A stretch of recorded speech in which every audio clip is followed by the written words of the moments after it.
Co-creating impact. Quiet on the set. Here we go. Hi there, I am Lori, and this is my friend Jeff, our co-host for today. We are going to be talking about TikTok and about his music career and what's beneath his smile. Hello, Jeff. Thanks for coming on. How are you, Lori? Fantastic. How about you? I am good. I've been watching the inauguration. I can't say that word for some reason. It's so hard. I've been watching that all day, so I'm in a particularly good mood today because it just gave me a lot of hope. So I'm feeling good. Good. That's fantastic.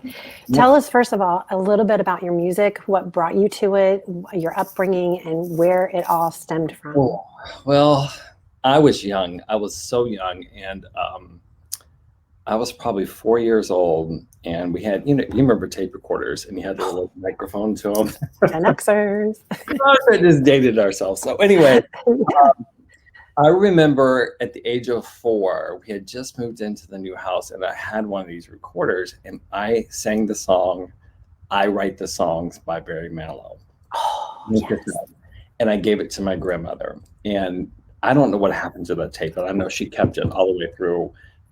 I mean, she passed away right around when I graduated college. So, I mean, all those years she had it. I don't know who ended up getting it or where it's at.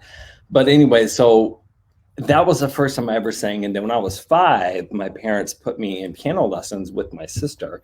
I'm trying to remember. Yeah, it was when I was 5. So I took about 2 lessons, hated the teacher and quit, and then went home and just taught myself. And that is how it all started. Have been a musical person my whole life.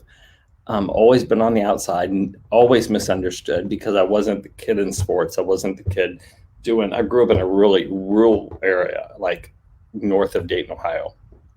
And had friends, but never fit in. You know what I'm saying? Amen. Yes. I was in my own world, and I was always thinking music, and I hear music. I mean, it's like, you walk down the street and you hear something, you just hear music, So I just spent my whole career, my whole life doing music.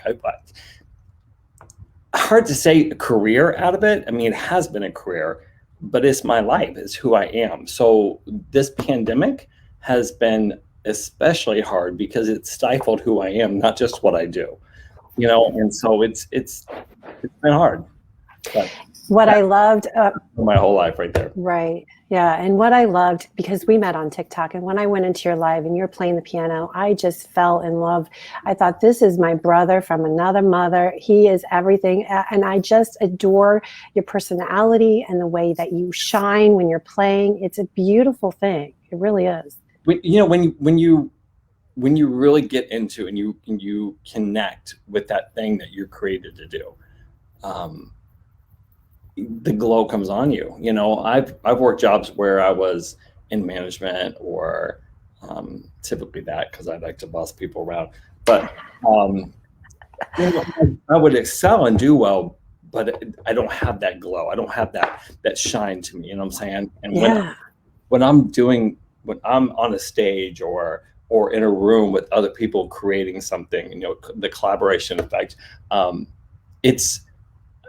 it's just where I shine. It's where I come to life. And you see it in your TikTok lives. It just comes out in you, and I love it. And your comedic timing in your TikToks with the Golden Girls and with Will and Grace is to die for. I love that. And I would like to talk about a little bit, if we can just touch on a little bit about what's beneath your smile right here. There's a lot of pain beneath my smile, to be honest, to be really vulnerable and transparent. There's a lot of pain. And I think comedy has been an escape for me. Not, music obviously is my number one escape, but comedy is that thing that makes me laugh. When for somebody who's been misunderstood a lot of their life, when you can make people smile, when you make people laugh, when you can turn that frown upside down, if you will, on somebody because of being a fool or, just being a funny guy, that brings me joy. it brings me a lot of joy, and it helps me to forget about a lot of the painful areas of my life, you know. And I think a lot of comedians would say the same thing. Not that I consider myself by any means a comedian, but I know a lot of them have pain underneath that smile. I mean, Robin Williams, for example, you know, he killed himself, you know, funniest guy in the world, but nobody knows. And what resources and tools help you besides becoming the funny guy and reaching down deep with your music? What other resources or tools have you tried that work for you? Relationships are probably a big connection with people. Yeah. And then again, we're back to why this pandemic has been so hard, because your relationships, I mean, your relationships have been cut off, but your connections have. And I feed off people's energy. You know, when I'm on stage and there's a room full of people, whether it's 100 people or 10,000 people, it doesn't matter. There's energy coming from that, you know, and you feel that energy, you feed off that energy. And, and even, it's the same thing with even making somebody laugh. You feed off that energy. And so when that energy is taken away from you, thank God for the internet that we can go live and do that. So there's a little bit of energy. This thing we're doing right here, you know, is giving me energy. Yeah. Sitting at home, looking at my dog and watching TV, that's mind numbing to me. And it has its place. You know, there's times you're like, oh, I just want to just veg out of life and just binge watch 10 hours of TV, you know? But you can only do this a lot for me, you know, very extroverted person. So I have introverted friends who are loving this season. They're like, oh my gosh, this is wonderful. I don't have to go to work. You know, I don't have to go to parties. I don't have to, you know, and I'm like, oh, you know, so it's really showing people who they are and what they need in life. Right. And that's what I always keep saying, like 2020 has showed us what's the most important to us down deep in our heart and finding ourselves and things of that nature. And so when you go into your music production, talk a little bit about that and what you have coming up for us. Well, you know, it's the lack of connection means lack of inspiration. So it's been that's the but I have been inspired by things recently, and I just a few weeks ago produced out my first of a few tracks I'm going to do on an EP that's instrumental. And the first track is called Breathe, because that's the first thing I want to do in 2021 is just breathe and just exhale all the negativity that's been going on around me and inhale the hope that I feel is this year. And so it is getting released as a single on February 5th on iTunes, Amazon, all the platforms. It'll be on TikTok too. And I get to choose a little section I want it to be on TikTok. It's can only be but anyway, so it's an instrumental. It's just full of emotion. To me, it is. I hope it is to you. And on February 5th, it will be available at midnight going into the day. And tell us how people can find you. And I know on TikTok, you're JAMusic4, JAMUSIC4. Yep. And your production is Jamma Jojo. Mm-hmm. And your artist name is Jay Allen. Yes. Yeah. So I'm Jay Allen on all the platforms, iTunes, Spotify, Amazon, all of them, Pandora, all of them. On social media, I am JALAN Maxey is my last name. So I am on Facebook, Instagram, LinkedIn, and of course TikTok, which I am JAMusic4. Tell me what got you so into the Golden Girls. I love everyone that you do. I have watched the Golden Girls since they were on in 1986 when they came on. My family, we used to watch it every Saturday night. They were on a Saturday night. And we would stay home and watch it every week. And I have probably seen every episode at least 100 times. I mean, I can quote them. There's certain things that I can just quote, you know, and I do constantly. So when TikTok came about, so it was funny getting on TikTok in the first place, because the only reason I even got on TikTok was because at the time, she would have been 11-year-old niece had got on, and I was like, oh, let me get on, let me check out, because their parents were going to be on. But they knew she was on, but they were going to be on. So I said, let me go on and watch over her. Well, she just kind of lost interest in it. Me, on the other hand, not so much. So gravitate right to it. Yes. October, I had done probably over 200 TikToks.